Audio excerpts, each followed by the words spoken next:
ওসির চেয়ারে বসে আছেন সংসদ সদস্য, তার পাশে থানার অন্যান্য পুলিশ কর্মকর্তারাও বসে আছেন। এ সময় এমপি সামনে দাঁড়িয়ে থাকা এক পুলিশ কর্মকর্তাকে নির্দেশনা দিচ্ছেন।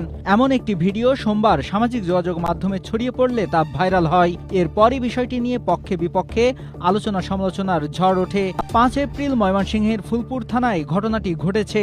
জানা গেছে, ফুলপুর থানার ওসি প্যারেডে অংশ নিতে সকাল 7টায় ময়মনসিংহ পুলিশ লাইনে যান, আর সকাল 10টার দিকে হঠাৎ থানায় উপস্থিত হন ময়মনসিংহ 2 আসনের এমপি মুফতি মোহাম্মদুল্লাহ। থানায় ওসির চেয়ারের পাশে অন্য চেয়ার খালি থাকা সত্ত্বেও তিনি ওসির চেয়ারে বসেন এবং উপস্থিত কর্মকর্তাদের সঙ্গে কিছুক্ষণ মতবিনিময় করে চলে যান। বিষয়টি নিশ্চিত করেছেন ফুলপুর থানার ওসি মোহাম্মদ রাশেদুল হাসান রাশেদ।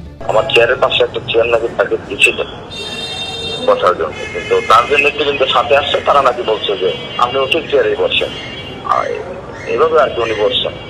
থানায় আসছিল, এমনি আসছিল, থানায় নির্বাচনের পরে আসে নাই, হয়তো আমার সাথে দেখা করতে আসছে, কিন্তু দেখতে যে আমি নাই। কিন্তু তার উচিত ছিল আমাকে হয়তো জানানো, তার পক্ষের থেকে কেউ আমাকে বলতো, আমাকে ফোন করে বললেই তো বুঝতে পারতো যে আমি নাই।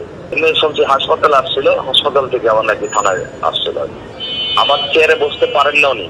এ বিষয়ে জানতে ময়মনসিংহ 2 আসনের এমপি মুফতি মোহাম্মদুল্লাহর মুঠোফোন নম্বরে একাধিকবার কল করা হলেও তা বন্ধ পাওয়া যায়।